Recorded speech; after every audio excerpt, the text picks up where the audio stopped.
philosophy behind that moral teaching of the Catholic Church. All are welcome. Give us a call, 888-318-7884. You do not have to be Catholic to call. Everyone's welcome to call, 888-318-7884. Our guest this hour is Father Mitch Pacwa, a Jesuit priest and an EWTN celebrity of note, but also a PhD in biblical studies and in philosophy. Is that right, Father?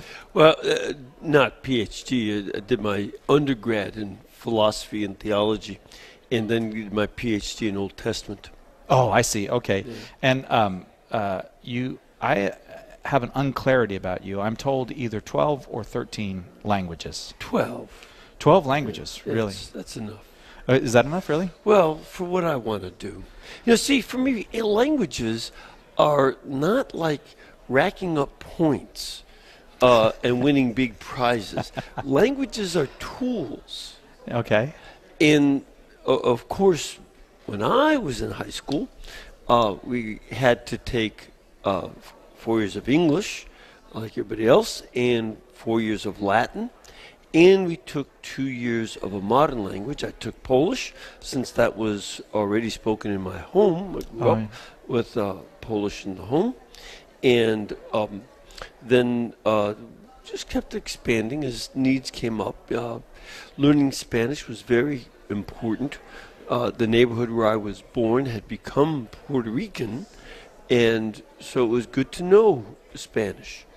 So I learned that, and it's become an extremely useful language.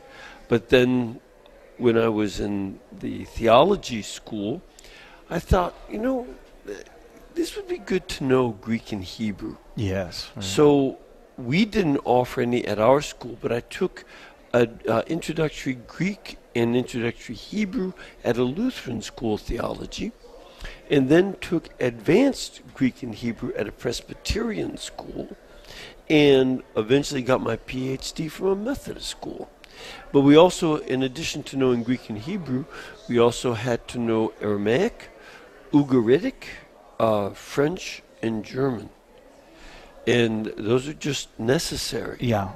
French and German, I assume, because so much of the scholarship is done in those. Exactly. When I was doing my dissertation, there was a period from November until the following May, where all my research was in German books.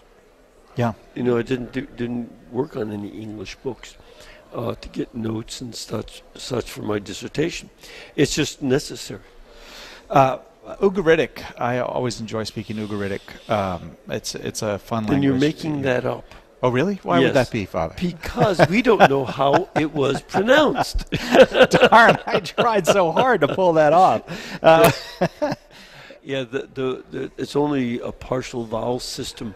Oh. And so we guess at some of the vowel pronunciations, but the guessing goes in two directions. Those who put in vowels as if it were Hebrew, and those who put in vowels as if it were Arabic. I'd be probably closer to the Hebrew because Ugaritic, like Hebrew and Phoenician and Ammonite and Amorite and Edomite, those are all Northwest Semitic languages. Aramaic. Yep. Yeah, so those are all Northwest Semitic languages. We had to learn Aramaic too, of course. I always prefer the Northwest Semitic languages of all the Semitic languages. That's just me, but Ugaritic, in all seriousness, is that you have to try Arabic one of these days. I'll give it a try, Father. That's I'm not South much of a linguist. Semitic. But is that the language of Cyrus the Great? Which one? Ugaritic. No. Oh. The people of Ugarit. See, the city was called Ugarit. Oh, okay. And it was destroyed by the Philistines around 1175 BC. And Cyrus is not until the mid-6th century BC. I gotcha. Okay. So, no. It's all very far in the past to me, Father. No, see, for me, the modern world starts in 200 AD. Okay, now I would be interested. Let me see if I can guess. Why does the modern world start in 200 AD? I don't know. Why would you pick that date? I would pick that date because you see the beginning of the end of the Roman Empire with the Severan dynasties coming up and some of the chaos that Elagabalus and some of the others caused. And that leads to this period of generals taking over and fighting each other and causing chaos in the Roman Empire that prepares the way for the success of the barbarian invasions. Now, the barbarians were already on the edges, and they were trying to invade. But that chaos that begins, especially by the 230s with Maximinius Thrax, that's when he really starts. The chaos was going on a little bit earlier, but in the 230s when he took over, it was beginning of real chaos, and also the start of a lot of persecutions. Plus, it's almost. It was in the late 240s that you had 1,000 years of the Roman Empire of Rome. Oh, Rome was 1,000 years old, and as they celebrated great celebrations of how happy they were, the collapse was well underway. yeah, right. You know, it was one of those tragedies, but it was like most societies, and this is a lesson for us. Okay. Like most societies, it's not the external invaders who destroy a civilization. Right. It's the loss of faith in your civilization that comes from within. The society loses faith in itself, and that's when it collapses. So in that period of Roman life, you already, it's been going on before that, but it's really coming to a head that people don't want to pay taxes. Yeah. They don't want to fight for the empire. They don't want to raise children who would defend the empire. They don't pass on the ancient Roman values. Yep. And they want to sort of live off of the empire rather than create something. It sounds a little bit like Europe today, frankly, Father. Well, and the United States. Yeah. You know, you look at the way there are strong forces within our society who are attacking the Constitution because they've lost faith in it. I mean, you know, this was something that has been said for the last 9-10 years. The Constitution is an 18th century document. We have to go beyond it. That kind of ideology, President Obama, you know, said that as a candidate and as at times as president. And that loss of faith in the Constitution is partly because the Constitution focuses on protecting citizens from the federal government. Right. And what he said and what others are saying is we have to come up with the rights of the government. Yep. No. Well, this is a real change in attitude, because you also have, this doesn't apply to President Obama by any means, but there were many others who still deny that our rights are given to each individual directly by God. The unalienable rights to life, liberty, and pursuit of happiness are given by the Creator. That's in the Declaration. People don't believe that because they don't believe in the Creator. That's right, and that's a terrible loss. I mean, it really everything else starts to fall apart when you no longer believe that God made me, and I have rights and obligations related to the fact that I'm a creature. I'm not. That's it, and what you said is key. I have rights and obligations. When I have rights, I have obligations. That's why animals don't have rights, because they can't have obligations.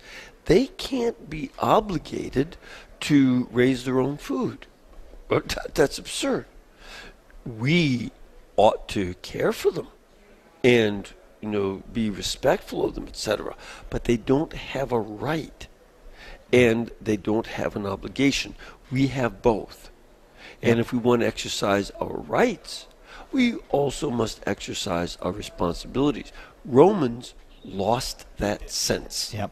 Right. They were into large amounts of abortion, large amounts of infanticide, especially of girls, just like we see in modern times. Yeah.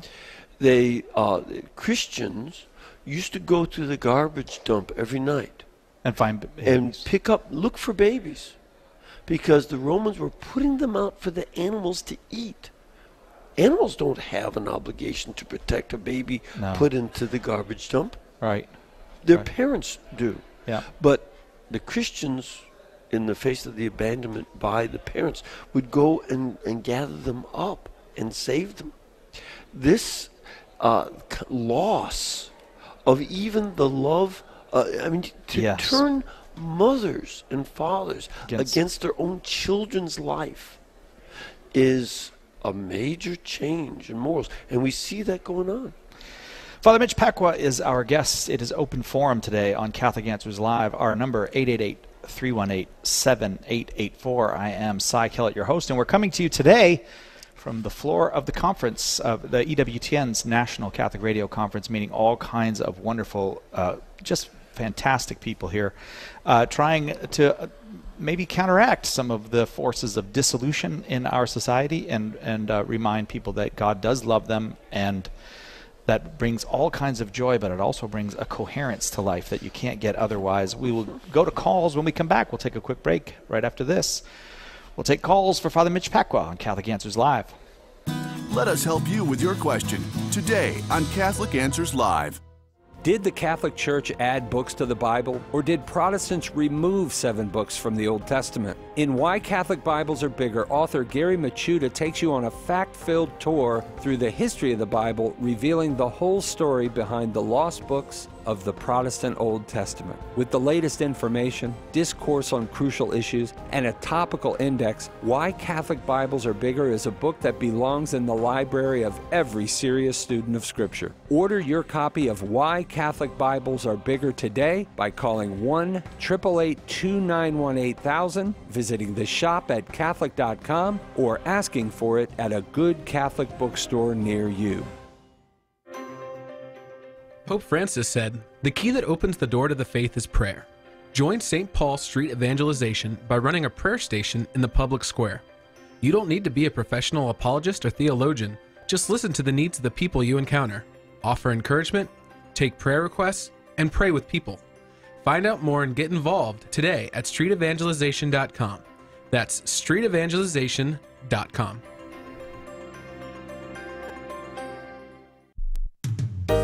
The Catholic Answers Minute. I'm Father Vincent Serpa. In John 2:13, Jesus made a whip out of cords and drove out the vendors of animals for temple sacrifice, overturning tables and spilling their contents, ordering them to stop making a marketplace of his Father's house. Never in the Gospels do we see him so angry.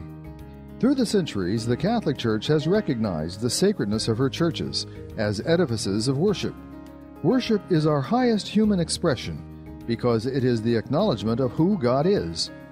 Our churches are sacred places and exist to acknowledge His sovereignty above all else.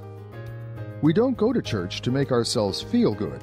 We go to church to humbly acknowledge Him and His great self-revelation, His passion and death made evident as we behold His body and blood on the altar at Mass. I'm Father Vincent Serpa for Catholic Answers, Catholic.com.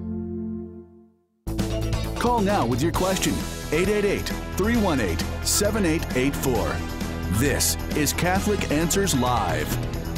Welcome back to Catholic Answers Live. Cy Kellett, your host, coming to you from Birmingham, Alabama, the home of so many good things. Well, not just the home of so many good. You didn't say it right. It is sweet home, Alabama, of so many things. Okay, fair enough. Coming to you from Sweet Home, Alabama, where EWTN is located and where lots and lots of Catholic radio folks have gathered for their annual conference.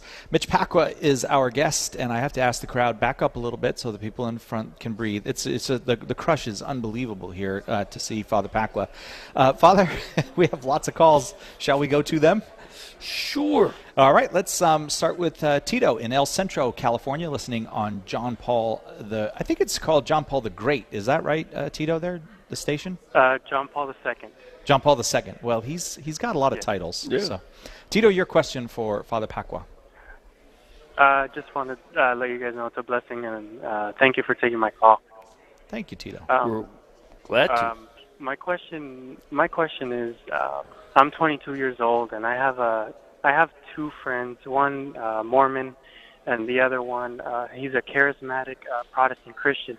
Mm-hmm. And I wanted to know if there were specifically two different books, one for each, that I could possibly read myself, and then maybe pass on to them once I was done. And maybe if you can help me with kind of like an approach that I could use to kind of, because we've had discussions and, we've kind of strayed away from it so that we don't ruin our friendship. So is there something that you could suggest that I could do, bring up, or approach, or certain resources that I could use that I could read and then pass on to them? All right, Tito, Father? Yeah, there aren't many Catholic resources on Mormonism. Do you know of any? I know lots of Protestant ones. In fact, one of my good friends was Walter Martin, and he did some work. But a fine book, I think you all used to have it in your bookstore. It's called The Changing World of Mormonism. Okay. And this is by Gerald and Sandra Tanner. Do you know that book? I don't. That's Gerald and Sandra Tanner were Mormons who became evangelical Christians. I think Gerald has passed away, but Sandra lives in Salt Lake City on South Temple.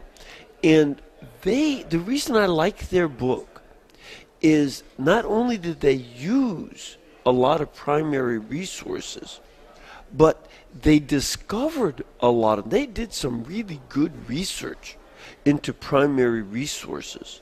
And that would be something that would be very good.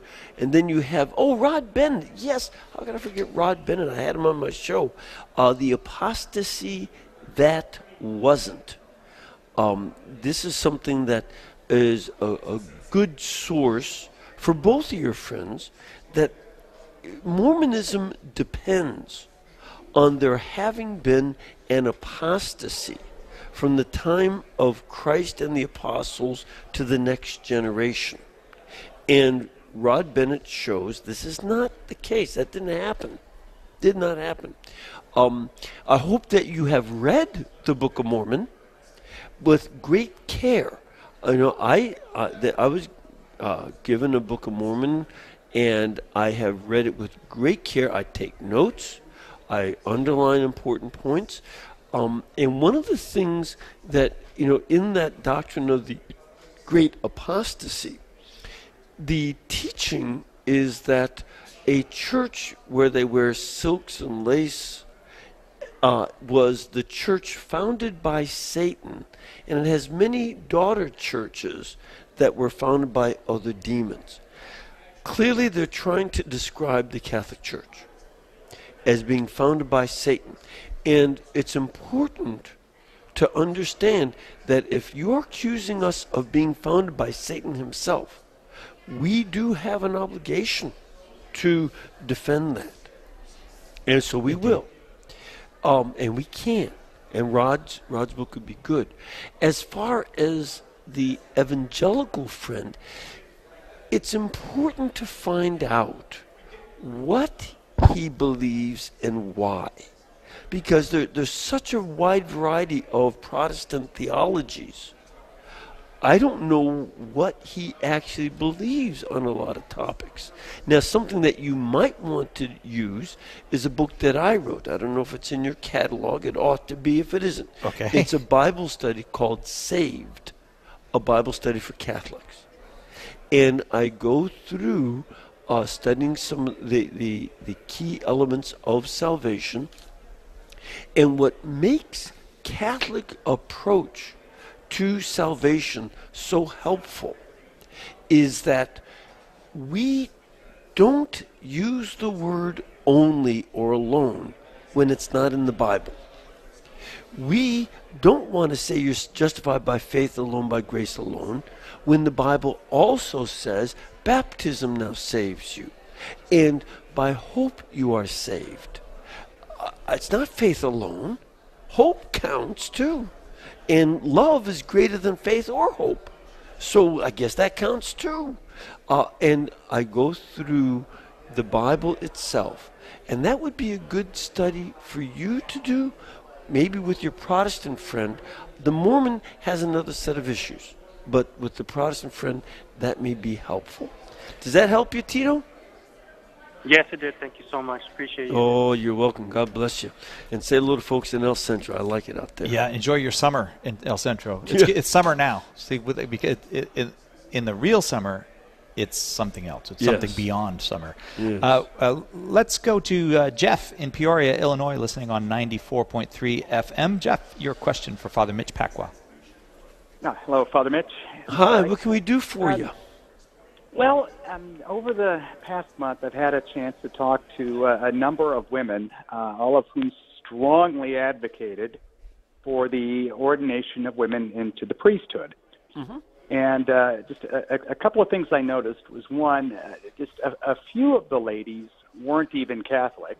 Mm-hmm. And it seemed the longer the discussion went on, the more political the conversation got. In other words, I just felt like their reasonings for this were more political, sort of in keeping with the times, than they were theological. And I just kind of wondered what your thoughts on that might be. I mean, is this something you think is more politically driven?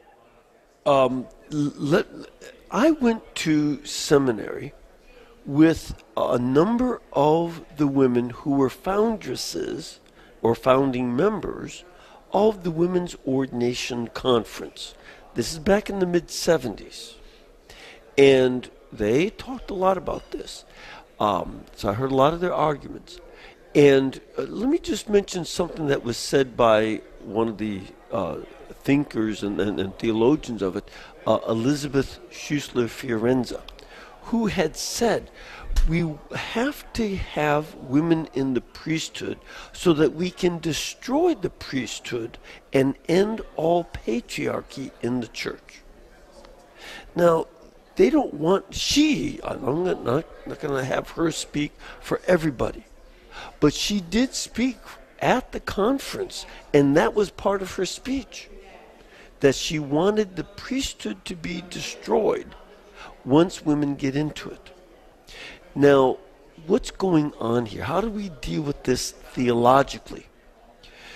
First of all, the existence of women priests was normal in all of the religions of the ancient world except Israel and Christianity.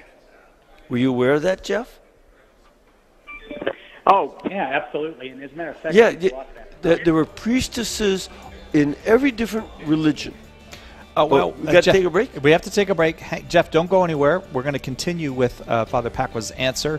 When we come back on Catholic Answers Live, it is open forum this hour with Father Mitch Pacwa. 888-318-7884 is our number. We'll be right back after this.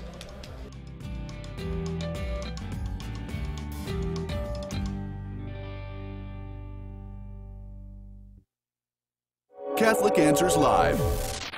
Wings is the weekly newsletter that's packed with program info, features, and updates of all that's going on at the Global Catholic Network. Just go to EWTN.com/wings. Fill out your name and email address, and you'll start getting your wings every week. When you get yours, send it to all your friends, and they can send it to their friends. And pretty soon, we're covering the whole world with the good news about EWTN. Wings, the weekly newsletter from EWTN, the Global Catholic Network. Just like the saints of the Counter-Reformation, our own souls are in constant need of reform, of reconversion to God and His will for us. We struggle with sin. We become distracted in prayer. We find it hard to be loving and easy to be selfish. In Reform Yourself, Sean McAfee shows you how these magnificent saints can be guides to your own personal transformation. We all need to reform our souls. Let the saints who reformed the church show you how. Order your copy of Reform Yourself today by calling 1-888-291-8000, visiting the shop at Catholic.com, or asking for it at a good Catholic bookstore near you.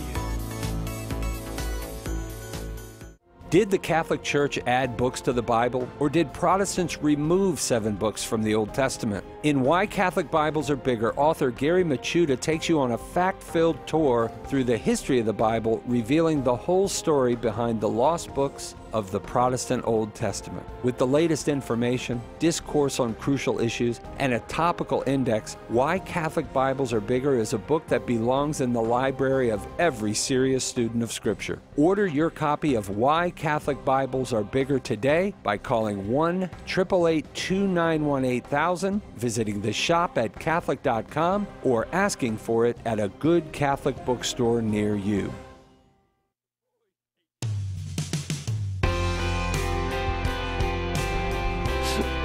Welcome back to Catholic Answers Live, coming to you from Sweet Home, Alabama, as I have been instructed to say. Yes, sir. 888-31-TRUTH is our number. It's open forum this hour. Next hour, Dr. Greg and Lisa Popchak will be with us, and we'll be talking about raising faithful families. I think there may not be a bigger issue today than helping our children stay in the church or return to the church, those who have left. So we'll be doing that next hour. This hour, open forum with Father Mitch Pacwa. We were talking when we went to the break with Jeff in Peoria, who wanted to know your thoughts on women's ordination. First of all, I'd add just one other bigger issue than keeping the kids in the faith. Yeah. Getting husbands and wives to be faithful to each other by becoming married to each other before they start birthing babies. I see. Yep.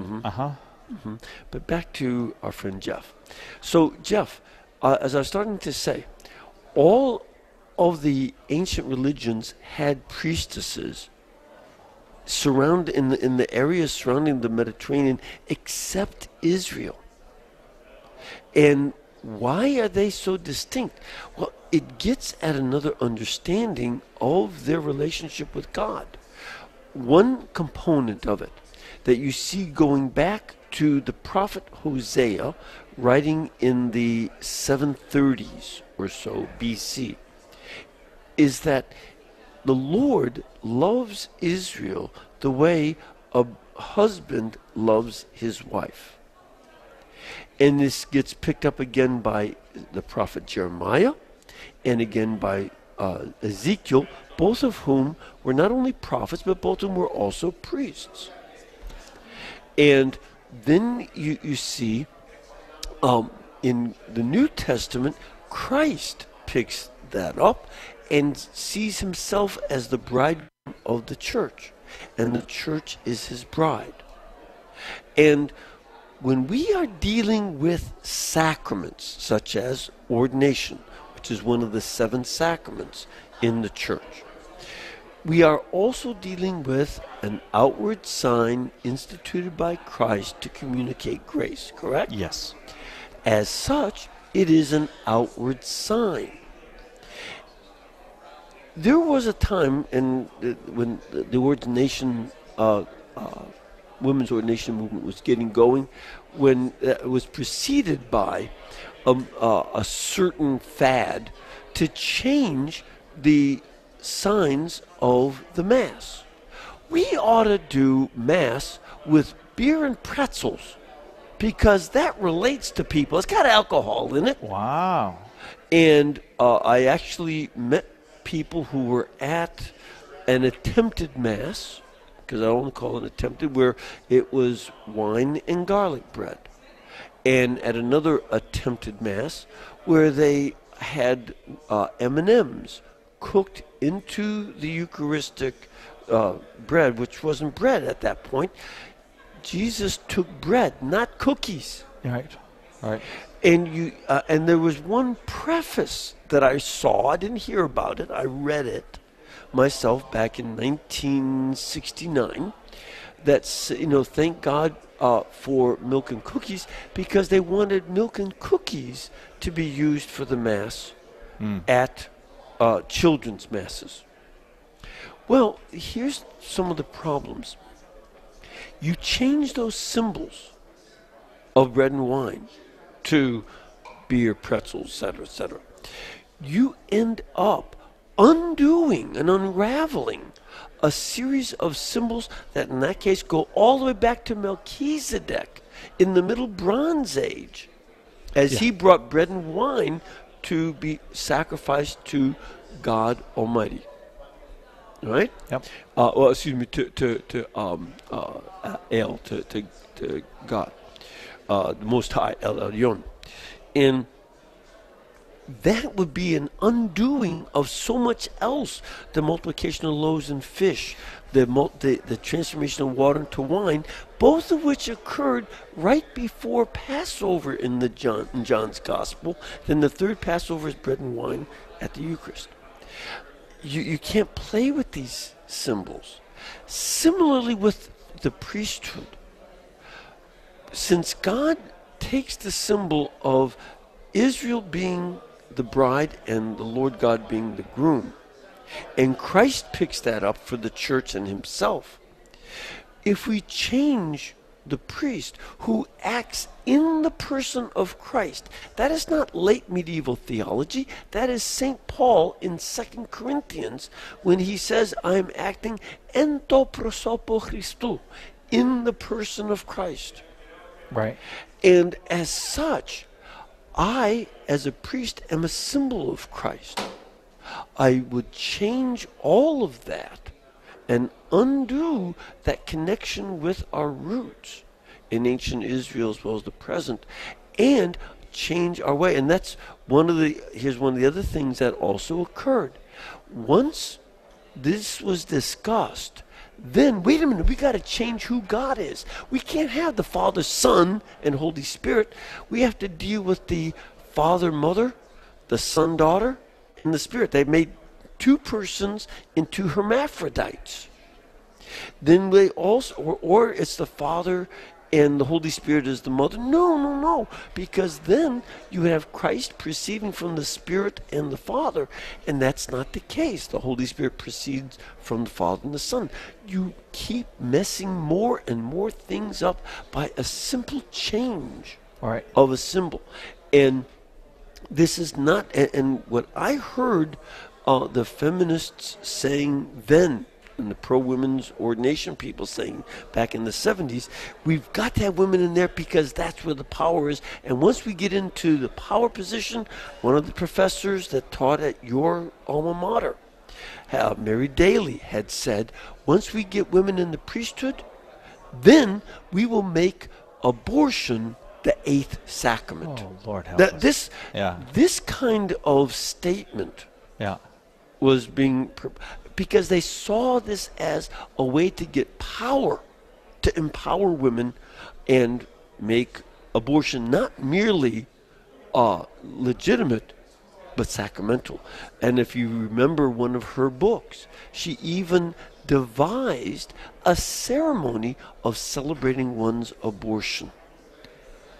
I did not know that, Father. I mean, I was at Boston College at the time, but we weren't permitted to take Mary Daly's classes. No, why were you not permitted? I was a man. Exactly, because I wasn't much of a man, but I still couldn't.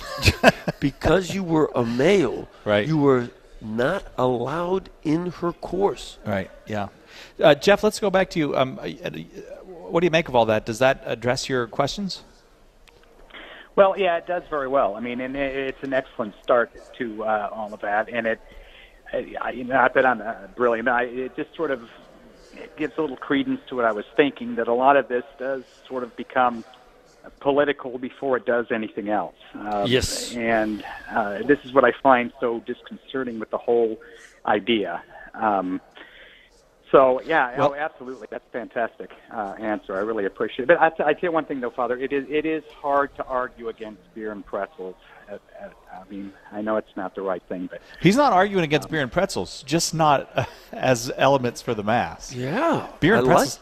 I like beer and pretzels, especially low-salt pretzels, because I had a heart attack, so I can't do the salt, but I can still do the beer.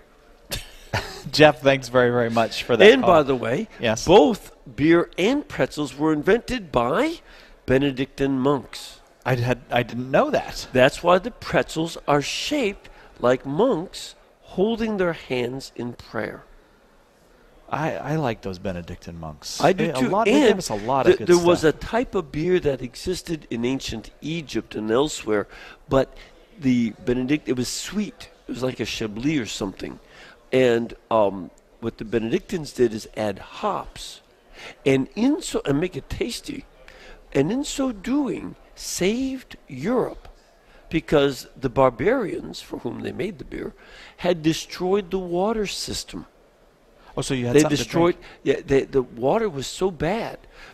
One of the patron saints of beer, I don't know if you knew this, there are 9, but I had no idea. One of them is Saint Arnold, and he used to go up and down his diocese preaching, "Don't drink the water, drink beer. It's a gift from God," because the process of making it into beer purified it, right, and made it potable. I'm glad to hear we have 9 saints of beer. It's good to be Catholic. You always learn another good thing about the Catholic faith you learn every day. Gabriel in Westminster, California, listening on Relevant Radio. You are on with Father Mitch Pacwa. Your question, please. Gabriel? Yes. Hi, can you hear me? Sure. Just fine as frog here. What you got? Oh, great. Thank you. So I had a question actually for my son, but we were on hold, so he had to go to class. So I'll ask it for him. He would like to know. So I have a 7 and a 9-year-old. They're both interested in knowing how do we tell, or also which ones are we supposed to believe of the stories in the Old Testament, are actual stories that historically happened versus just a story to teach us a lesson. So as an example, he was talking about Jonah and the fish, or Noah and the ark. Are these historical events, or are they just stories? And which ones are we supposed to believe as historical events? All right. Now let's start off with Noah and the ark. Does your son know that every single culture of the ancient world told the story of the flood? Did you know that? I'd heard that before, yeah. I'm not sure if my son does. Okay, well, you better teach it to him. That's a good point. That, this flood story is told by Australian Aborigines, Winnebago Indians of Wisconsin, the Northwest Coast tribal people, the Aztecs, the Greeks, the Chinese, the Japanese. It's told all over the world. Why do you think they would, everybody, independently of each other? They didn't read the Bible in Australia, until the English came. So why do you think they would have a flood story? You ever thought about that, Gabriel? I didn't know it was so far spread around the world. Well, let's start off with that, because here you have this story of the flood all over the place. What would it possibly relate to? A flood, maybe? Maybe. And here's what we have to say. We have no evidence for a flood of the entire planet. Okay. There's no evidence of that. What we do have evidence of is that 12,000 years ago, there was major global cooling that led to an ice age so severe that my hometown of Chicago was under about a mile of ice. The glacier was a mile thick, so heavy that it dug out Lake Michigan, Lake Superior, Lake Huron, etc. But 10,000 years ago, way before Al Gore was born, there was major global warming. So before the internet. It was rapid global warming. And the ice began to melt rapidly. I mean, by geological standards, rapidly. And, of course, there was catastrophic flooding all around. Let me give you an example of this. The Black Sea is a salt sea right now, right? Yes. the shipping and all that. But when they were digging for oil at the bottom of the Black Sea, they found the bed of a freshwater lake. The flora and fauna at the bottom of the lake are for fresh water. Well, that seemed odd. And so then they did more exploring of the floor of the Black Sea and discovered that it was a lake. They could see the depression where the original lake was, and that there were villages all around it, or small towns. And that all of them were suddenly destroyed together in the Chalcolithic period, about 8,000 years ago or so. Now, how they get destroyed and covered with salt water? The isthmus, the Bosporus, is a strait. The Strait of the Bosporus is very narrow, relatively narrow, between the two sides, the European and Asian side of Turkey. It had been blocked up with ice. As the water warmed, all of a sudden, salt water that had been backed up from the Mediterranean rushed in and overwhelmed that lake and had this huge flood that destroyed that whole civilization. And the flood story told in the Bible and in the Epic of Gilgamesh and the legend of Atrahasis and other Middle Eastern stories relates to that, just as the stories from the Native Americans and Aborigines, etc., all reflect the events in their own continents. Does that, see, that's, and here's where then we go to say, not only do we have some evidence for an actual flood in that area, but then we say there's now a deeper truth, because the Babylonian story in the Epic of Gilgamesh, Tablet 11, as told by Utnapishtim, the Noah of the Babylonians, tells how the gods were mad at one of the goddesses, and because the goddess liked human beings, they couldn't punish her directly, so they killed off human beings with a flood So as a way to punish her. And you see similar stories in Ovid and his Metamorphoses about Deucalion and Pyrrha, and the story of the flood for the Romans, and on and on. And this is something that is very different from the Bible, where God didn't fight anybody. It's absolutely remarkable. God doesn't create or punish arbitrarily, but he punished people because they were sinners, not because he was mad at some non-existent goddess. So you have two things. One, this evidence for the story of the flood in ancient geology, but not a universal flood, local floods at the end of the last ice age. And secondly, you take a look at the theology of what's going on and analyze it that way. Does that help? Gabriel? Yes, I think that's great. Well, and here's what you can also do as you go through the stories of Abraham, Isaac, and Jacob and such. The more we study that, in light of the discoveries of ancient libraries at Mari, Ebla, and other places, the more we discover that Abraham fits in his era and place. Not only that, but at Ebla, which was discovered in 1975, they found business contracts with the city of Ebla by a man named Abraham and his father, his grandfather, and his great-grandfather. Not in any stories about them, but business contracts. Gabriel, you got to hang on a second. Well, if you have a follow-up, we'll take it right after this. We have to take a quick break. This is Catholic Answers Live. We'll be right back after this. Catholic Answers. Our success depends on you. I fell away from the practice of my Catholic faith in my college years. But after I got married and we were expecting our first child, I had an enormous tug to come back to my roots. I went to an incredible Catholic store in my town and was blown away by the kindness and knowledge of the staff. They not only recommended books for me and my bride, but they promised me prayer support for my journey back to the faith. Wow, what an incredible Catholic store. I have to credit them for helping me on my journey home to the Catholic Church.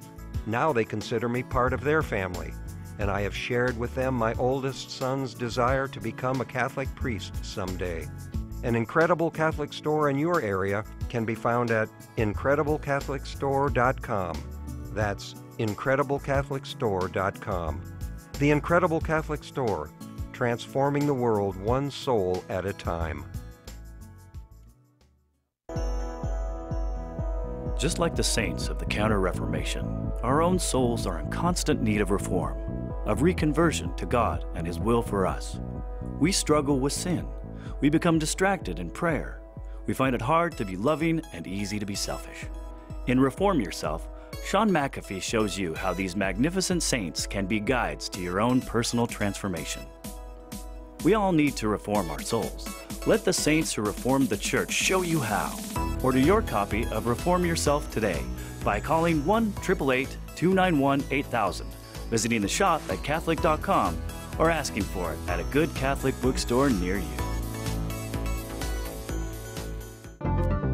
Homeschool Connections, an online provider of courses for your Catholic homeschool, is a sponsor of Catholic Answers Live. Homeschool Connections website is homeschoolconnections.com. Catholic Answers Live is brought to you in part by CatholicSingles.com, the website for Catholics who want to meet others who share their Catholic values for faith, fellowship, and love. You can learn more at CatholicSingles.com. Catholic Answers Live thanks CatholicSingles.com for their generous support. Call now with your question. 888-318-7884. This is Catholic Answers Live. Welcome back to Catholic Answers Live. Don't forget to sign up for Radio Club right now. If you sign up for Catholic Answers Radio Club, you get a free MP3 of Jimmy Akin's talk, What the Reformation Was All About, just delivered a little more than a month ago at our national conference. We'd love to send you that free MP3. And also, we send you a newsletter each week via the email. We don't send you anything else. We don't send you tons and tons of emails or anything. You just go to Catholic.com/Radio Club, Catholic.com/Radio Club, and be a member of the club. We'd love to have you. Father, I spoke at the first national conference for Catholic Answers. Yeah. And that's why they've become successful. Well, I wasn't going to say it. I don't mind saying it. Doesn't bother me. Gabriel, have we wrapped up our answer to you, or? Yes, I just had a quick follow-up. So the information is very fascinating. I'm learning a lot. And I'm curious, is there sort of something I can use to judge these stories of the Old Testament? I'm actually writing something now, okay, to help with going through some of this, some of the material. So I may call it A Tale of Two Tribes. That's my title, because it's a comparison of ancient Rome and ancient Israel. Oh. And so I'll have some of this in there. But I don't know if that is going to be it, because so far none of the publishers ever listened to me on my titles. But we'll get some of that out to you, okay? Thanks very much, Gabriel, for that question. Let's go real quick now to George in Los Angeles, California, also listening on Relevant Radio. George, your question for Father Mitch Pacwa. Hey, Father, I just want to say I'm a big fan. Thanks. I discovered you on YouTube. You were young. You were in a debate yes, with I was. The Christian Bible Institute. And yeah. Job. And Walter Martin, who founded it, had become a very good friend of mine. We were very close. Good. When he passed away, his wife made sure that I came over to the funeral. Oh wow! Well, I have two questions. One, I just want to say, what was your I don't know, how did you see that debate in retrospect? Like, as far as how did it go? And second question is, I hear some people say, even scholars of the Catholic Church say that the Catholic Church can change doctrine. Like, for instance, slavery, they use slavery as an example, that the Catholic Church once sanctioned slavery, now they don't, and that's an example of it. What do you say? Okay, and so the first question again was? How did you feel that debate went? Oh, the debate, yeah. Oh, it was fine. Except, I didn't know at the time that the moderator of the debate, who was John Ankerberg, would actually speak more than either Walter Martin or I. And I didn't know that. Secondly, I didn't know what the editor was going to do after it was all over. So it was edited. But despite all that, what became clear, what's his name? Tim Staples. That debate helped him to come to the faith. Then it helped a lot of people come to the faith. Yeah, exactly. So that was I felt good, especially after I met Tim. As far as your other question, can the church change doctrine? The church doesn't change doctrine. One of the things for you to keep in mind, the church did you know that the Catholic Church put the slave trade under automatic excommunication back in 1436? That was just 5 months after the Atlantic slave trade began. Did you know that? No, I didn't. No. It was in August of 1435, the Portuguese started to enslave the people of the Canary Islands, and Pope Eugene IV condemned it as soon as he heard about it in January of 1436. That's decades before Columbus came here. They put it under, and not only he, but Pope Pius III, and there were a couple others, but especially Paul Pope Paul III, Pope Urban VIII, Pope Benedict XIV, Pius VI, Pius VII, Gregory XVI, and Leo XIII kept on repeating that. They never changed.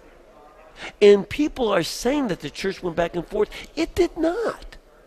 When the Roman Empire was in charge and there was slavery, they could only do so much about changing slavery. But once the empire became Christian, St. John Chrysostom in the capital of Constantinople said to people, "Who are you to enslave somebody whom Jesus Christ has set free from sin?" Amen to that. George, thank you very much for that question. Father, may we have your blessing before Lord, we go. bless you and keep you, the Father, Son, and Holy Spirit. And we urge all of you to come down here to Sweet Home, Alabama. We have some fried green tomatoes, boiled peanuts, and wonderful barbecue. So come on down. Wait, you make it sound good. I got to get out of here. It's good. I got to get out and get something to eat. Come on. The Pop Checks are up next. We're going to talk about raising faithful children, having faithful families. Father Mitch Pacwa, our guest this hour. Thank you very much, Father. We'll see it. We'll be right back after this on Catholic Answers Live.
Welcome to Catholic Answers Live, the program where you participate with your questions about apologetics and evangelization, including the most important theological, spiritual, moral, and social issues facing the world today. Call now with your question for today's guest. Toll free 1-888-31-TRUTH. That's 888-318-7884. Now, from San Diego, Catholic Answers Live. And welcome back to Catholic Answers Live, broadcasting from Alabama today, Birmingham, Alabama, the home of EWTN and the home of the annual EWTN Radio Conference. We are joined this hour by Greg and Lisa Popcak, heard daily in mornings on EWTN with their show More to Life. Dr. Greg and Lisa are directors of the Pastoral Solutions Institute, an organization dedicated to helping people find faith-filled solutions to tough marriage, family, and personal problems. The Institute offers Catholic counseling services by telephone to clients around the world. Together, they are the authors of more than 20 books. They can be heard, as I said, each day on More to Life. And the book we'll be discussing a little bit today is Discovering God Together, the Catholic Guide to Raising Faith-Filled Kids. And that is probably as on target as a book can be for our world today, because I think the call we may get more than anything else when people are calling and asking for prayers at Catholic radio stations around the country is, my children are not practicing the faith, and would you pray for them? Dr. Greg and Lisa Popcak, thanks very much for joining us today on Catholic Answers Live. Great to be here.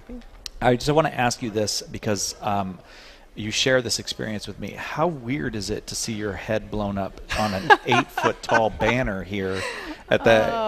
Does it strike you as weird? We actually have that. You have that at your home? Yeah, in the dining room, so that it can help people digest. I That's think nice. We'll do something else, but no, we are surrounded by all of the on-air stuff, but it's every personality is blown up to like 20 times normal size. Right now, It's a little giant Al disconcerting. Cresta is staring at us here he's so in this handsome, booth. though. It's worth looking at. He's scary, giant Al Cresta. He looks. He's. But I went. That's actually what I went for Halloween. Yeah. You went as giant Al Cresta? Yeah, That amazing. is exciting. I had never met Al in person, and I just met him before the show here. He's as gracious and nice as he can be. He is indeed. Let me give out our number, 888-318-7884. If you have questions about raising faithful kids or living as a faithful family, 888-318-7884. Are you with me on this, that this is the question of the... I mean, Father Pacwa said he would say the question that comes before it is how to get mothers and fathers to be faithful to one another by being married before they have their children. I don't... But there's something to that. Yeah. Elaborate on that. Well, only 40% of kids are being raised in married households with their own mother and father. That's the minority at this point. So, and also the majority of children are being born into families from cohabitation first, and then parents may get married later. So that is a huge issue. And does that have an effect on how children perceive themselves? Oh, yes. I mean, we're all desperately seeking to understand who we are and where we belong. And the more fractionalized the family is, the more difficult it is for a child to really figure that out, and especially move on to own the faith, because we find our faith so much in the security and the warmth of our home, and that being passed down to us in that setting. And when it's chaotic, it does make it rougher. That's not to say that you cannot grow up to be a faithful person out of a chaotic home. I did. But, and many, many, many other people do quite successfully and quite well, but it does sort of put parents who want to pass down the faith at a disadvantage when they're dealing with that sort of thing in their lives. 888-318-7884, our number, 888-31-TRUTH, as we broadcast Catholic Answers Live today from the National Catholic Radio Conference here in Birmingham, Alabama, with all the great folks from EWTN. Dr. Greg and Lisa Popcak do their show each morning, More to Life. It's live on EWTN each morning and on Sirius on, what's this, 130? 130. Go to Sirius Satellite 130. So you guys are being broadcast out to space. Do you have any fear of that? Like aliens will hear this, that you might become the We'll just help Martians target? have better family lives and get to know Christ. It'll be perfect. We're all about it. Evangelize the universe. Wow. And beyond. I got to put And that on a beyond. T-shirt. Evangelize the universe. Buzz Lightyear help. But without, I mean, in many cases, people, life goes along and you end up where you end up. And so without blaming anyone, so we established that Father Mitch Pack was correct in saying, well, yeah, being married is an important part of it.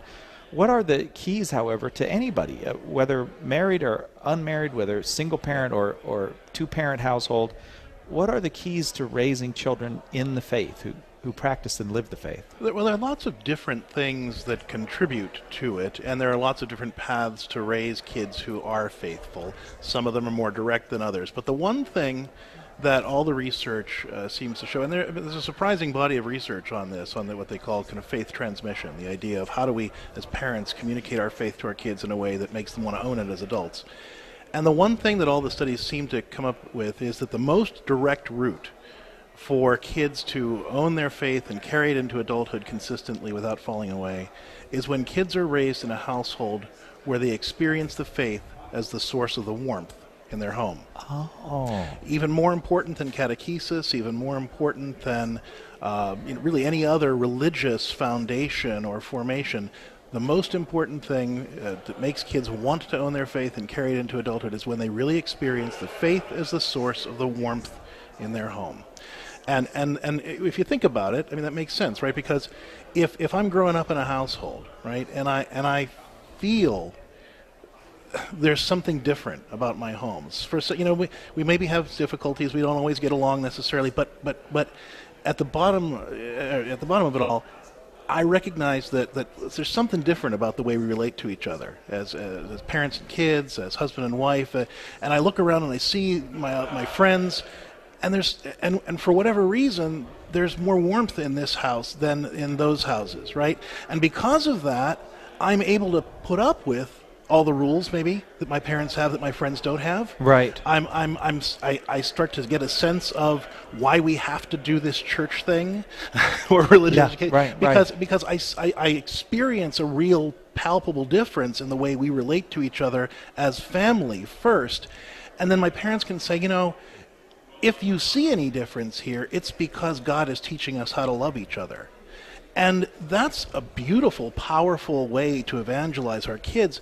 And then when you have that experiential basis, then you can layer on liturgy, and you can layer on religious education and catechesis and other faith formation. But it all begins and really sustains with this idea that faith has to be experienced as the source of the warmth in the home for kids to really own it.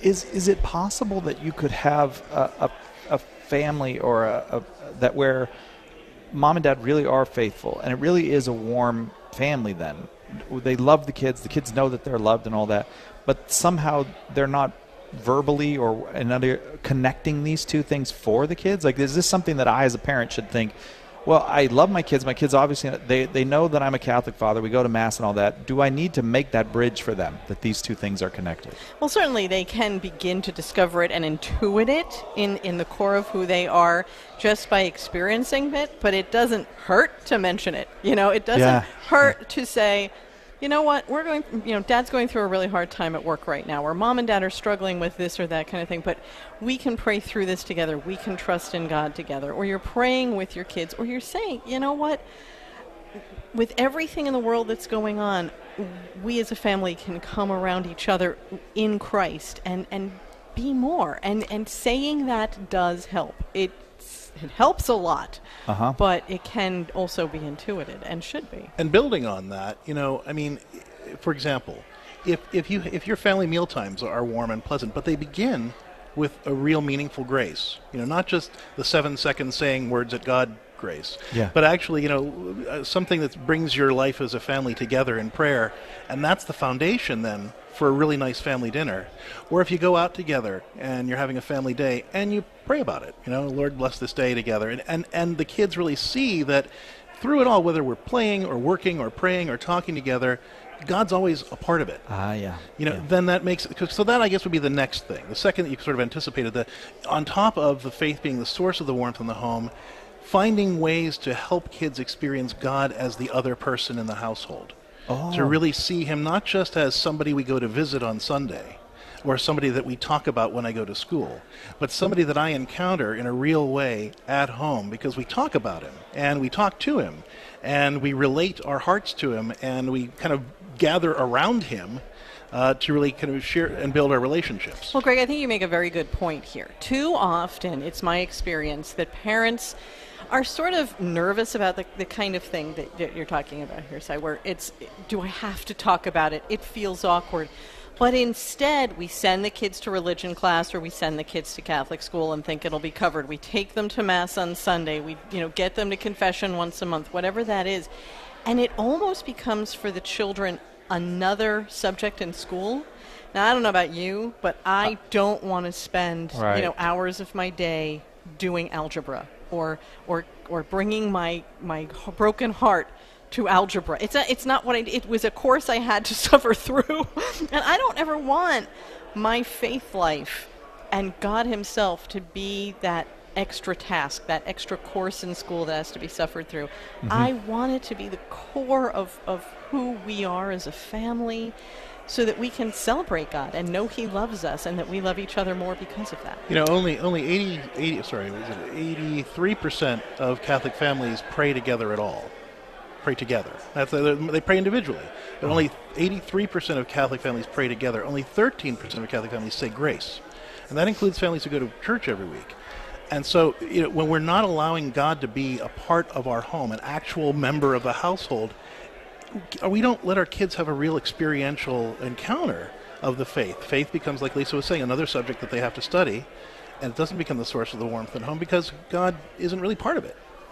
I have to say, it's obvious that you two do this together every day. You don't need me at all. I just ping pong back and forth between the two of you. You can go to dinner.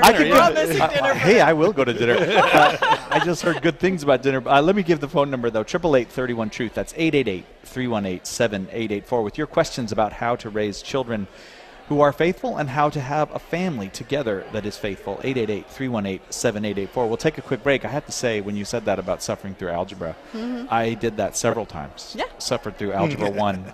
Maybe 3 or 4 times. We'll be right back with more after this on Catholic Answers Live. Stay with us for more Catholic Answers Live. Catholic Answers needs your support. Right now, we're conducting our annual campaign. This is our most important fundraiser of the year. It's the foundation of all our apostolic work. Your response to the campaign will determine how much apostolic work Catholic Answers can do next year. Catholic Answers spreads God's Word in multiple ways, through Catholic Answers Live, Catholic Answers Magazine, Catholic.com, through Catholic Answers Press, and in many more ways. To make your pledge, just go to Catholic.com and click the annual campaign banner, or call us toll-free at 888-291-8000. That's the annual campaign banner at Catholic.com, or call toll-free 888-291-8000. Just like the saints of the Counter-Reformation, our own souls are in constant need of reform, of reconversion to God and His will for us. We struggle with sin. We become distracted in prayer. We find it hard to be loving and easy to be selfish. In Reform Yourself, Sean McAfee shows you how these magnificent saints can be guides to your own personal transformation. We all need to reform our souls. Let the saints who reformed the church show you how. Order your copy of Reform Yourself today by calling 1-888-291-8000, visiting the shop at Catholic.com, or asking for it at a good Catholic bookstore near you. Do you love sharing the gospel and want to learn to be more effective? Join the St. Paul Street Evangelization Online School of Evangelization. You will learn to build bridges of trust and make disciples by befriending strangers, proclaiming the gospel, inviting people to the church, and praying with others. We'll ask for a pledge of financial support, but if you are unable to give, we'll give you a membership at no cost. Find out more and get involved today at streetevangelization.com. That's streetevangelization.com. Call now with your question. 888-318-7884. This is Catholic Answers Live. Discovering God Together, the Catholic Guide to Raising Faithful Kids, is one of the many books by Greg and Lisa Popcak, the hosts of More to Life each morning on EWTN Radio and Sirius Satellite Radio Channel 130. 888-31-TRUTH is our number if you have questions about raising faithful kids, or if you are a faithful kid who would like to speak with us, give us a call, 888-318-7884. We go now to Dylan in San Jose, California, listening on Relevant Radio. Dylan, you are on with Dr. Greg and Lisa Popcak. Your question, please. Now for Dylan. Hi. Hi, Dylan. Hi. I'm asking, since God created us, who created God? Ah, okay, Dylan. And are you driving right now, Dylan? You sound like you might be too young to be driving and talking on the phone at the same time. My mom's driving. Your mom's driving. Okay, very good. Ooh, that's a relief. How old are you, Dylan? 9. Good. I'm glad Awesome. you're not driving. Great. Okay, so next year you can start driving. I don't know what the laws are give him in permission for California. Okay. What do you do in your house? Do either of you have an answer for Dylan? Well, sure. I mean, Dylan, God is the only being that wasn't created. He's the source of all creation. From all time, God existed, and that's what makes him God. Everything came from him. The whole universe came from him. God spoke, and the whole universe was created. And God is the only thing that existed before anything else, and he was never created. He always existed from the very, very beginning of time.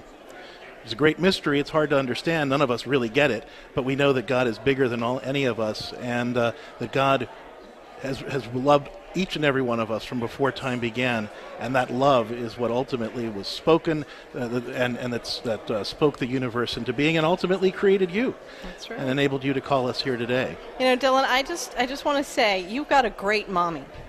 And I really want to give your mom some serious respect right now, because you know what? You came to her with a really tough question. And very often we'll meet parents who will get a question like yours, which is a big question, and a lot of people have grappled with that for centuries to be able to answer it well. And they'll freak out and they'll shut their kids down and they won't give them an answer. Or they'll say, oh, well, you'll study that in catechism someday. And your mommy didn't do that. Your mom said, hey, let's call Catholic Answers and find that out together. And you know what that means? That means your mom loves you enough that you can ask her anything, and she will always help you find what's good and right and is the correct and honest answer. So you cling to that, and you keep asking those great questions, because God wants you to learn all about him. And I am so thrilled that your mom is not intimidated by big questions, and she knows where to learn them with you, the answers with you. And I think that's a beautiful thing. And that's why we call the book Discovering God Together, The Catholic Guide to Raising Faithful Kids, because it's all about the fact that our kids will sometimes ask us questions that we don't know how to answer, or challenge us in ways that we don't know how to respond to, and that we should not be afraid of that we are, as parents and kids, discovering God together and helping each other grow into the people that God wants us to be. Because we're not just shaping our kids as parents, God gives us the kids that he needs us to have to become the people that he wants us to be too. Dylan, thank you very much for calling. Thank you. All right, call anytime. 888-31-TRUTH is the number. We're talking about families, raising faithful kids and being faithful families together. 888-318-7884 is our number. We go now to Danielle in Oregon. Danielle, your question for Dr. Greg and Lisa Popcak. Hi, Greg and Lisa and Cy. Thanks so much for taking my call. I have to say, first of all, that today, November 9th, is mine and my husband's 21st wedding anniversary. So we got very married good. Congratulations. 21 years ago. Thank you. So this is perfect. We have a 14 and a 16-year-old, and we are raising them in the faith. We are both very practicing Catholics. Where we are right now, both boys have been confirmed. We practice our faith. We take them to Mass. We're active in the liturgy and everything. We're doing home faith formation, but I get a little overwhelmed with trying to come up with good materials for them, and I was just wondering if you had good resource materials that we could use at this point. We've been starting to talk about moral relativism and just everything that's going on in the world. So, can I just tell you how much I love you? I mean, the fact that do you know how few parents will talk about moral relativism around the dinner table with their kids? I'm coming to dinner. I'm letting you know that. And that's really where the best conversations are happening, is right in those moments of, you have dinner together and you're talking about these things. And I know the same kind of things happened in our house a lot. Listening to this show is really a good way to have those questions answered and to have really good conversations. So good for you for doing that. There's a great set of books, but your kids may actually be past it, but it's a set that's been out for a long time. It's Amy Welborn's Prove It series. It's Prove It God, Prove It Jesus, Prove It Church. That kind of thing is really great for really good core faith formation for teenagers, but it sounds like they're kind of going beyond that.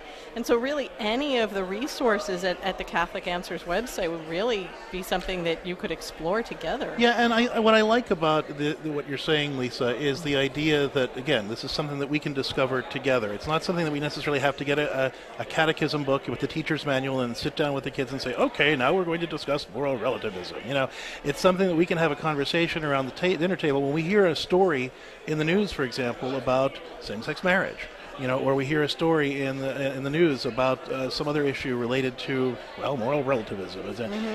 We can interpret that and say, what do you kids think about this? What does the world think, and what does the church say about that? And maybe they say, well, I don't know. What does the church say about it? And say, well, gee, I don't know. Let's go find out. You go to the Catholic Answers website. Exactly. The only addendum I would add to that, and that's why we keep pointing you back to Catholic Answers, is you don't ever want to tell your kids what some great aunt told you the Catholic Church teaches about that. Don't ever use hearsay when teaching your kids what the church teaches and say, well, somebody said, or I always learned this.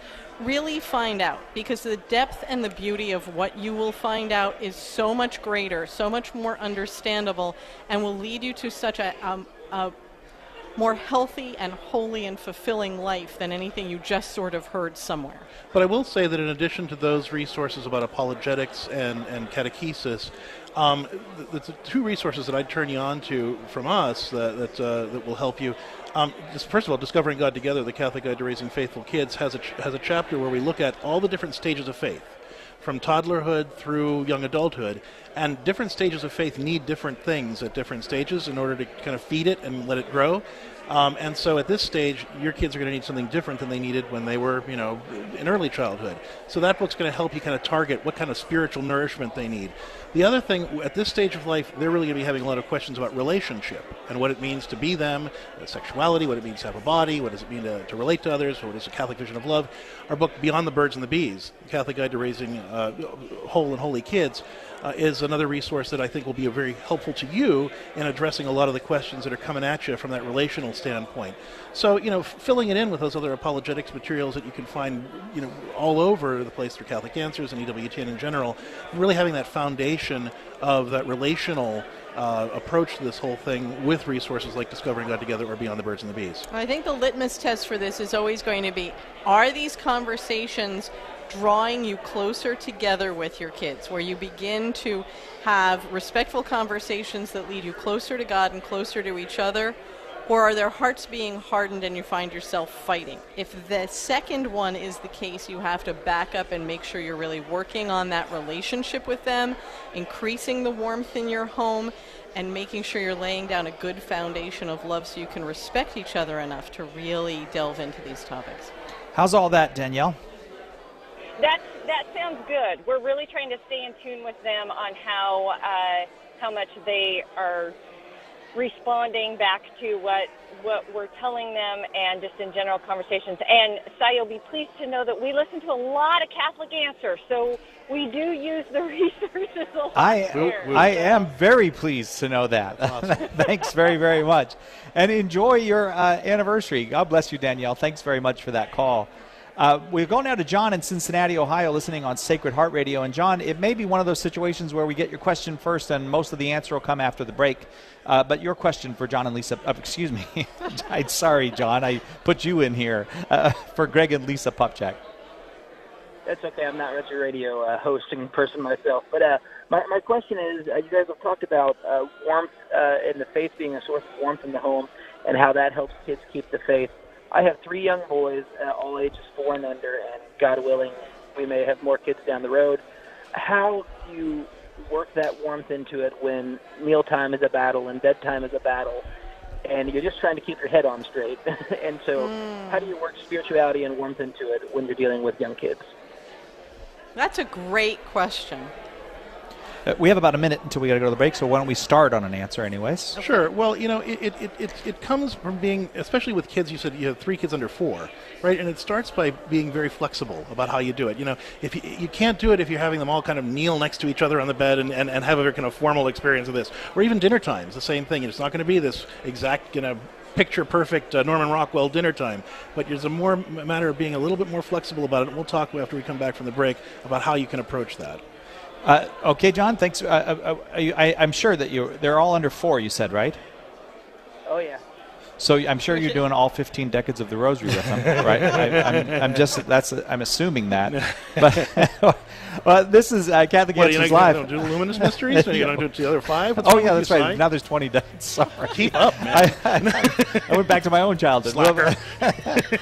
We're coming to you from the National Catholic Radio Conference here in Birmingham, Alabama, the home of EWTN, the hosts for this conference. I am Cy Kellett, your host.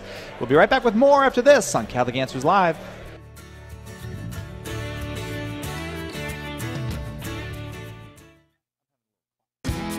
Hello, this is Archbishop Alexander Sample of the Archdiocese of Portland in Oregon.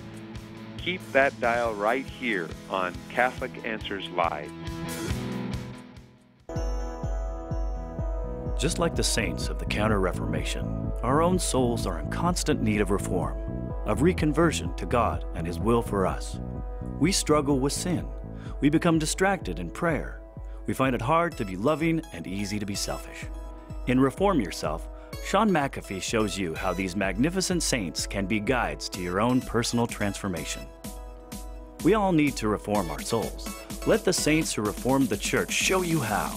Order your copy of Reform Yourself today by calling 1-888-291-8000, visiting the shop at Catholic.com, or asking for it at a good Catholic bookstore near you.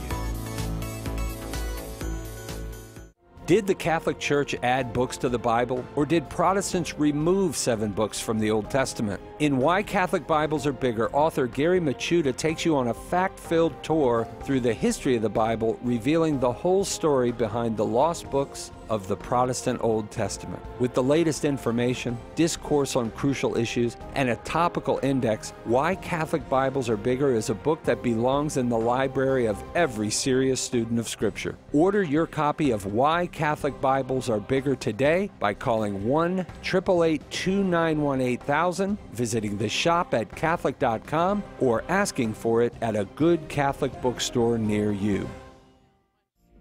Tim Staples, Trent Horn, Cy Kellett, Chris Check, Carlo Broussard. Our on-fire lineup of speakers will inform and inspire your audience to grow in their Catholic faith. For more information on booking a Catholic Answers speaker for your event, visit CatholicAnswersSpeakers.com today. What's stopping you from becoming a Catholic? Why can't women become priests? I don't understand why I have to earn salvation. How is it possible that God created everything? Why do I need to confess my sins to a priest? Why is the Catholic Church so unwilling to The Catholic Church is too rich. Catholics worship Mary and are committed. As far as I'm concerned, all religions are equal. You are called to communion with Dr. David Anders. Tonight, 11 p.m. Eastern on the EWTN Global Catholic Radio Network. Oh, yeah, there it is, that Thursday music that I love so much. Welcome back to Catholic Answers Live, broadcasting today from Alabama with Greg and Lisa Popchak. Our topic this hour, raising faithful kids, having faithful families. We take our topic somewhat from their book, Discovering God Together, The Catholic Guide to Raising Faithful Kids. You can also find out all about them and their work at CatholicCounselors.com. CatholicCounselors.com is part of the Pastoral Solutions Institute. That's right, isn't it? It's the website of the Pastoral Solutions Institute, where you can find Catholic marriage help anywhere you are in the world. You can find Catholic marriage help there at the Pastoral Solutions Institute, CatholicCounselors.com. 888-318-7884 is our number here, 888-318-7884. We were speaking with John in Cincinnati, Ohio, about his children all under the age of 4. And how do you introduce the divine? How do you introduce the church? How do you introduce all that into a life where it's often chaotic at meal times and bedtimes? Yeah, and of course, every house I think has what we used to call the witching hour, which is just that time where mom's trying to make dinner and dad's, exhausted and the kids are all screaming and nobody's been fed. And really we have to back this up. Really, this is where that warmth in your home thing has to start, John, where the biggest bridge to spirituality for your children right now is cuddling. Now, I'm going to let that sink in. The biggest bridge to God is going to be cuddle time. And if you're not getting a lot of cuddle time with these kids, start building it in now. So when you're actually at the dinner table and don't make it about, you eat everything on your plate and all of that. Put the food in front of them. Get out a good picture story Bible and read a Bible story to them. Not one of the, big ones with the these and thous that are hard. The ones that are specifically for the, 4 and under set. And read that. You might get a coloring book that goes with that so the little ones can just, scribble all over it and color it in. But let them have that time. If you're reading them stories from Scripture at other times or about the lives of the saints, let them draw. Let them sit on the floor and play with blocks while you do it. It doesn't have to be perfectly silent and perfectly still with everybody on their knees with their hands folded properly. It's about sharing their hearts, praying with them at bedtime. Pile into a bed together, your bed or their bed or whatever it is, all in one place. You're cuddling and you're saying, so where were you blessed today? Where did you see God? Give me a good thing that happened today where we know that God was giving you a hug. And let them go around and say it to the best of their ability. Give each one of them a blessing at the end of the night and just, lay your hand on their head and say, Lord, please bless this child. Let them know how much you love them, how much we love them, and help them to grow up to be everything you want them to be. Help them with this thing or that thing, whatever it is they've been struggling with. And just let that warmth and love that you're going to try to be building in your home and in your relationship with them be that bridge to God for them. And as a dad, when you're wrestling with them and you pick them up and you swing them around and you're all that, and you kind of go to the whole kind of the zerbert on their bellies and and they're all giggly and laughing. You bring them in a big old bear hug and you say, "How much does Daddy love you?" And you know how much Daddy loves you? God loves you even more. That's how much God loves you. And they're having that experience because at this stage, I talked about the different stages of faith that we discussed in Discovering God Together. This is the technical name of it is the intuitive projective stage. Basically, it means it's the feeling, the cuddly stage, where whatever I feel inside about the relationships in my life, that's what I feel about God too. So the more cuddly and affectionate they can feel with you, and the more you can connect that then with God by the things that Lisa was saying and the example that I gave, that's giving them a sense of, wow, God really loves me even more than this? That's amazing. And that's what you really want to convey to them at this stage of the faith. John, thank you so much for that call. I hope all that was helpful to you. It is there's a kind of heroism these days to being a parent of small children, isn't there? These days? Yeah. I guess maybe always. Yeah. Time. But I guess maybe I say these days because we have even more inducements to selfishness now than ever. I would say, with all of the media and all that parents give themselves. They give themselves away, and that's... what's funny about that, too? There was an experiment where a television show, a popular TV show, challenged families to give up their cell phones for a day. The kids had an easier time of it than the parents did. Oh, really? Well, parents are are harder to deal with. No, easier to deal with than kids. Well, I don't know where I was going with that. 888-31-TRUTH, our number. Kathleen in Illinois, listening on Sirius Satellite Radio. You are on with the Pop Checks. Your question, please. Yes, hi. Thank you so much all for taking my call. My question is, our oldest son is going through confirmation prep right now, and the class that he is taking has a couple peers in it that seem to kind of trigger or exacerbate some symptoms of anxiety that my son already had. And the other day, he said to me before class, "Why do I even have to be confirmed? This isn't worth it. I'm too upset going to this class." And how old is he? I'm sorry. My gut reaction was thinking, well, you need to be confirmed because it's one of the sacraments, and you need to receive the gift of the Holy Spirit. And then I just kind of backed off, and I thought, no, there has to be a better way to answer this. to be a better way to answer this. There could also possibly be a better way to do this. How old is your child? He is 13 in 8th 13. grade. Okay, and this stage of faith is the relationship stage of faith. And kids at this age, through adolescence, kids tend to think of faith as a good thing to the degree that it makes my relationships better or makes relating to other people easier. And it's a bad thing to the degree to which faith makes relationships or relating to other people more difficult.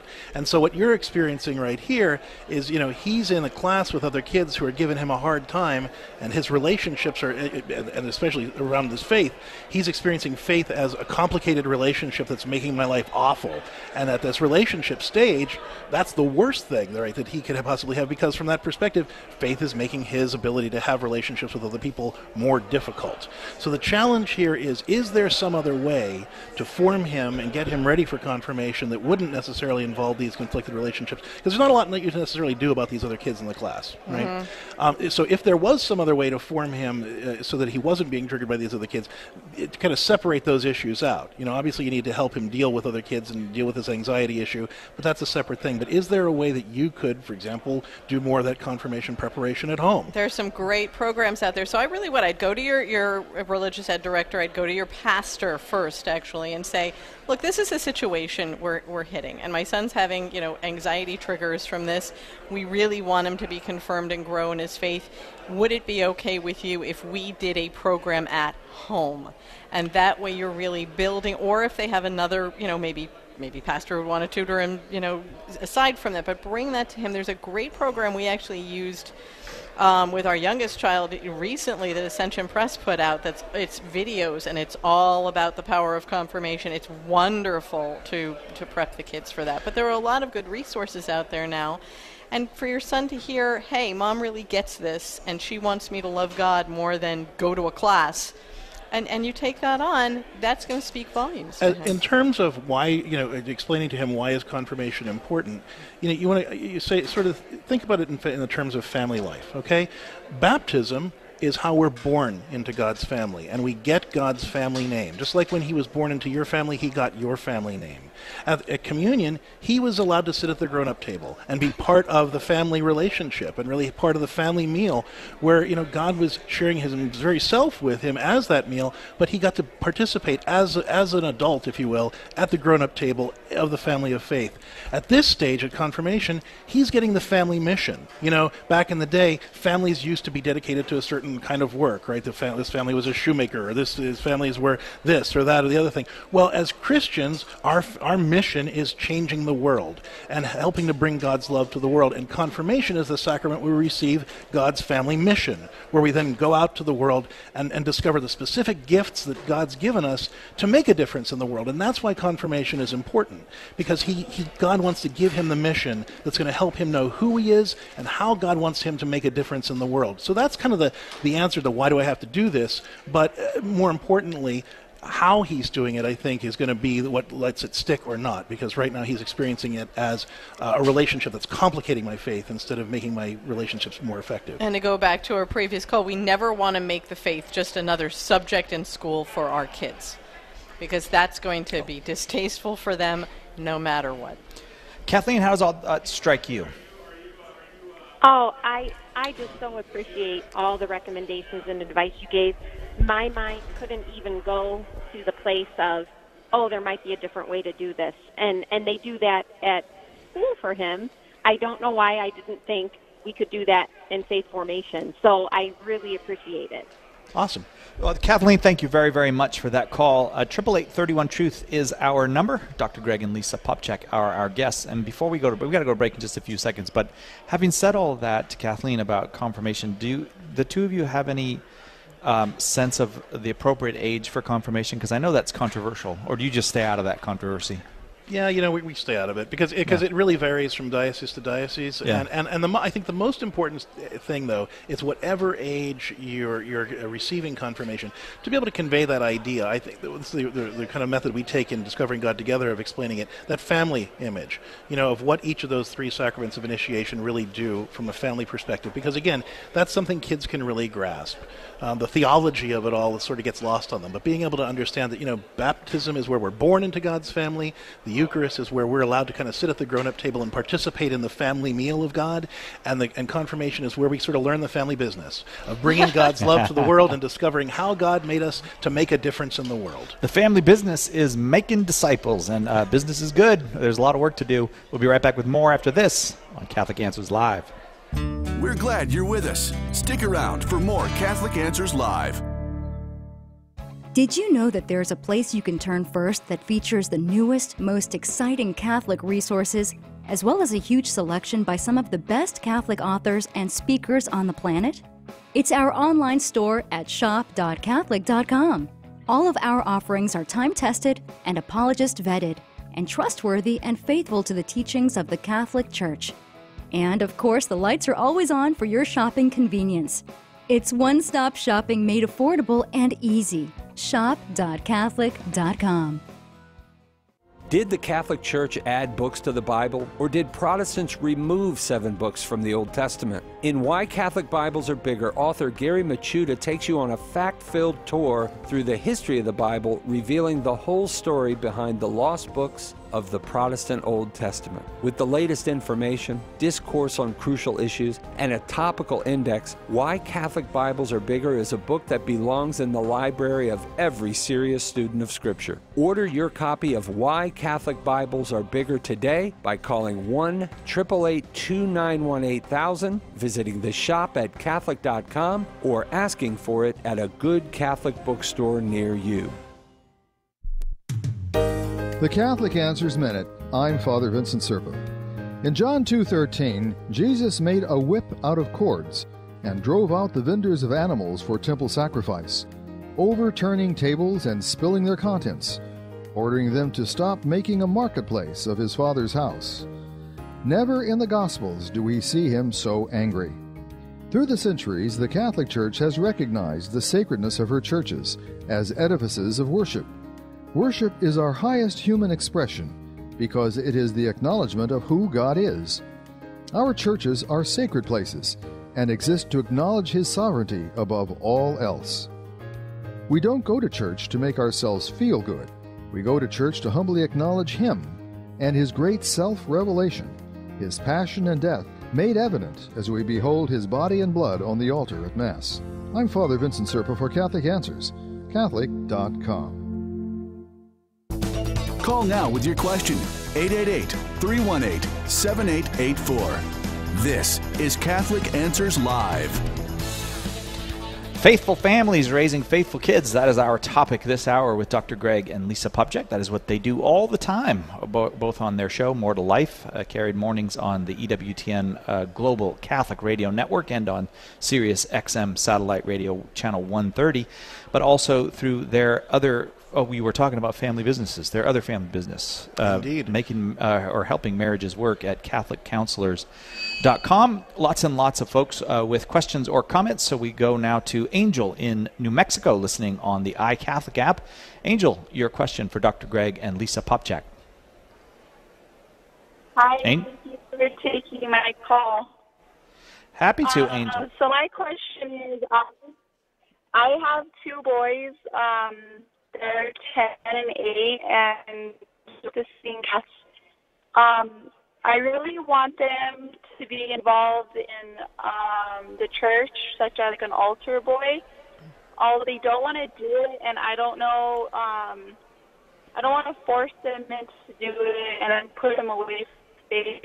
So I really want to get them to want these things in the church. Can you tell me a little bit about why they don't want to do it? What do they say when you propose that to them? Angel? I think it's out of my younger son. I guess out of shyness, and my older son, he just really isn't into, like, he's just not with it. Younger son, I think it's just out of shyness and being timid. Okay. All right. The most important thing isn't that they do a specific ministry, but that at every age we teach our kids that it's important to be able to give back in whatever way we can. You know, God has created each and every one of us as a unique and unrepeatable person, and we all have different gifts.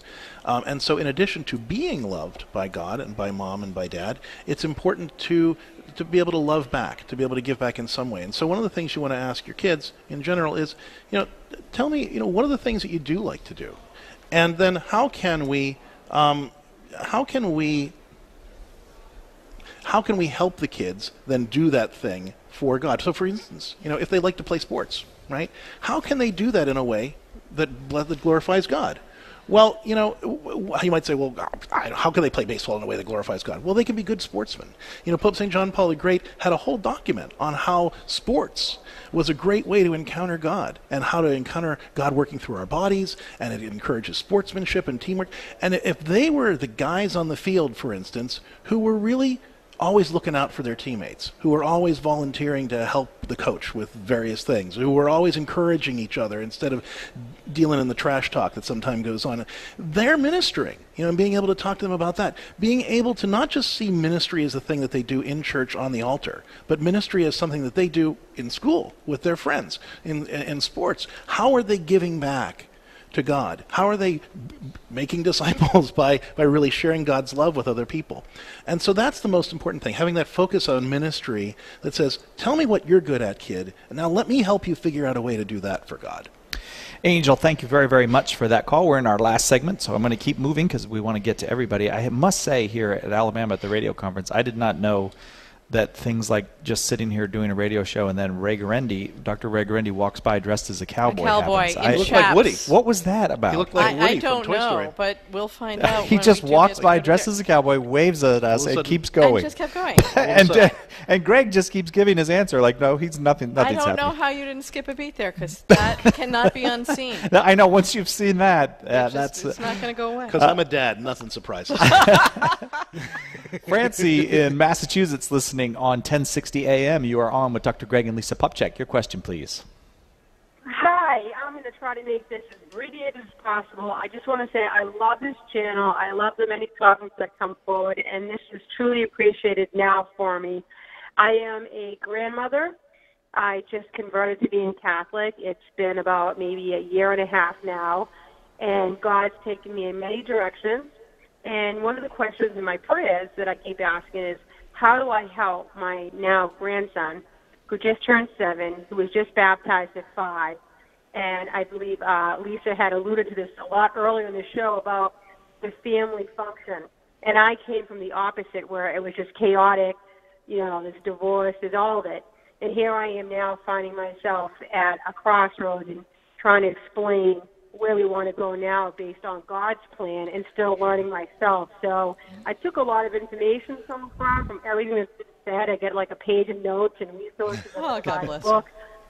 But I really just want to do my best to be able to try to, give him the information, but knowing, hopefully God's just going to lead him. I'm so glad you called. I'm so glad you called, because there are so many grandparents who are in your position who are either raising their grandchildren or who are the most important spiritual influence in their grandchildren's lives. And so I know everybody who is in that position is thanking you right now for the courage you had in calling in. The most beautiful thing you can do, again, it's at 7, they're still just kind of coming out of that feeling stage and moving more into a story stage of faith. So you can kind of combine both of those things. When he comes over, and you give him that big grandmotherly hug, and you say, how much I love you, God loves you even more, and those kinds of things. You pray with him at meal times. You give him a blessing. You just put your hand on his head, and whenever he's going to leave you, for example, Lord, just please bless my grandson and help him to know how much you love him and how much I love him, and let him go out there and do all the things that you want him to do and be the young man that you want him to be. And you're that spiritual rock that lets the warmth be the source of his relationship with you, so that he can really see there's something different when I go to Grandma's house. It's more peaceful, it's more loving, there's something there. And what is it? Oh, it's God. And it's, as far as the adult children go, I know that you want to be able to share everything you're learning and growing in with them. And I would say dig deep and ask for a servant's heart. Now, that doesn't mean you let them walk all over you. But you go a little bit farther. You do a little bit more. You ask how you can help make their lives easier. What can you do to help serve them? And when they start to say, Mom, you just seem so much happier and you're so loving and giving to us, why? Well, because God's inspiring me to, because I know how much He loves you and I just want to show you that. So you go at it that way, in a very personal and relational way. Don't just try to impart all sorts of new knowledge and all sorts of catechism lessons, especially with your adult children, because they're just going to think you're a little, unhinged. I promise you they will. But if you really start being that person out loud, who you're feeling in your heart, and just loving them like crazy and helping them where you can, they're going to be able to begin to see the difference, and your presence will be a source of comfort and warmth, and they'll begin to see that really is coming from your relationship with God. How's that all strike you, Francie? That strikes me just fine. Thank you, all of you, so much. Well, it was a very inspiring call. We'd love to hear, especially from new Catholics. It's very exciting to us, Francie, so we do appreciate that call. Please call anytime. Greg and Lisa Popcak are our guests. More to Life is their program mornings on EWTN. And we go now to Joseph in Clearwater, Florida, listening on EWTN. Your question for the Popchaks. Yes, hi. Thanks for taking my call. I have a 13 and a 15-year-old, and I'm convinced that they've been the victims of parental alienation. In my past, there were times where I definitely believe that it was justifiable for their mother to sort of, be inclined to not let them have a relationship with her father. But, I've gotten help, and then it was a gateway to me discovering Catholicism.